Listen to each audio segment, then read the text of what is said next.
Hai pemirsa yang luar biasa, selamat datang di channel kita, tempat kita menjelajahi dunia, seru keuangan, dan pengembangan diri. Petualangan hari ini beda banget, karena kita akan mulai perjalanan intelektual melewati kosmos finansial. Siapin diri, karena kita akan mengungkap misteri yang dibungkus dalam uang dolar. Apakah ini akhir dari dolar?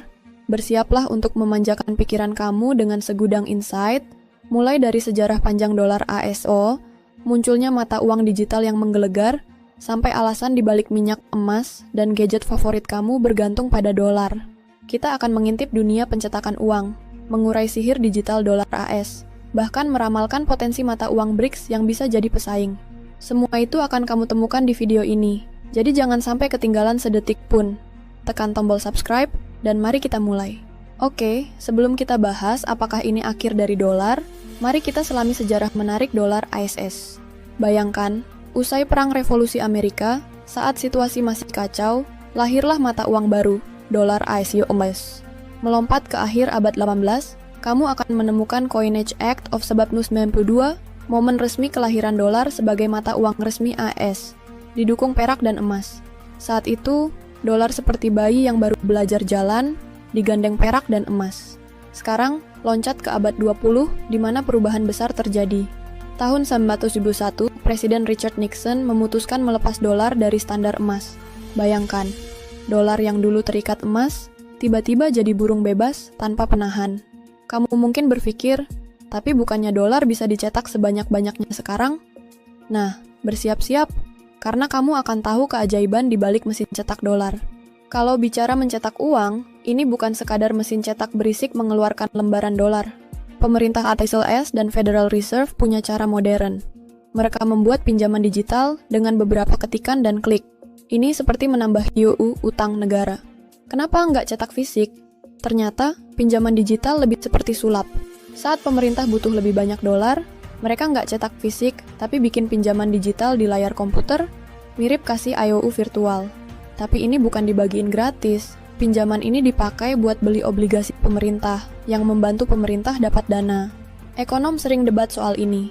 Ada yang bilang ini cara keren untuk dorong ekonomi saat krisis, seperti pahlawan finansial. Tapi ada juga yang ngasih peringatan. Kebanyakan sihir ini bisa bikin inflasi, di mana nilai uang. Tapi ingat, dolar AS bukan cuma kertas atau angka digital. Ini simbol kepercayaan, cermin kekuatan ekonomi terambah AS, dan cerita yang teranyam dari sejarah. Dengan latar sejarah ini, mari masuk ke tantangan kontemporer yang dihadapi dolar. Bayangkan dolar seperti kapal yang berlayar di laut berbadai. Ada badai ketidakstabilan ekonomi karena perselisihan dagang dan ketegangan geopolitik. Nilai dolar bisa terombang-ambing dalam konflik ini. Lalu, ada inflasi, say monster yang menggerogoti daya beli dolar. Harga naik cepat, dan uang kamu tiba-tiba nggak cukup buat beli barang yang sama.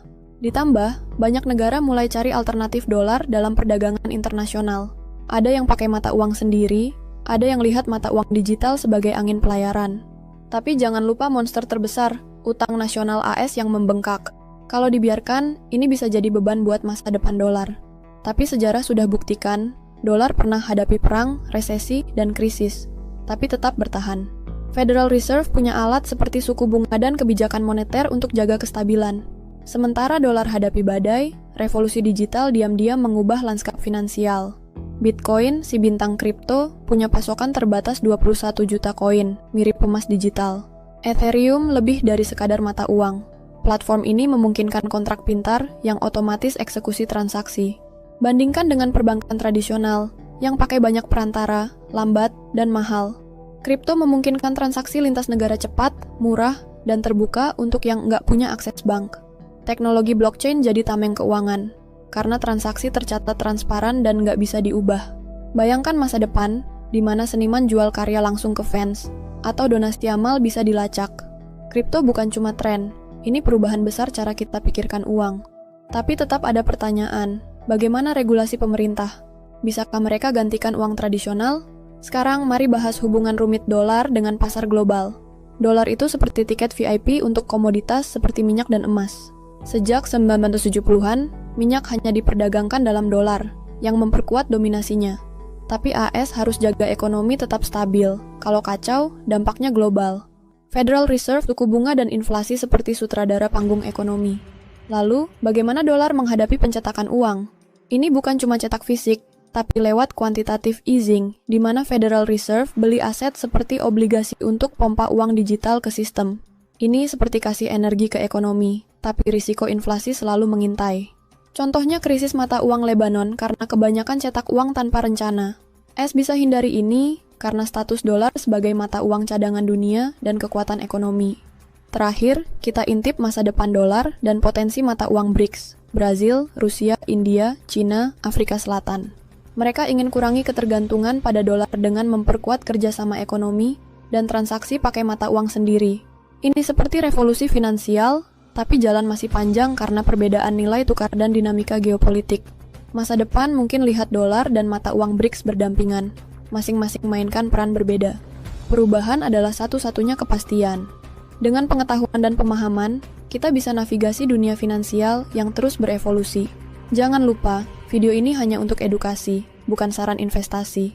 Selalu riset dan konsultasi dengan profesional sebelum investasi. Jangan lupa tonton video berikutnya, subscribe, dan share pendapat kamu di komentar. Terima kasih sudah menonton. Sampai jumpa di video berikutnya.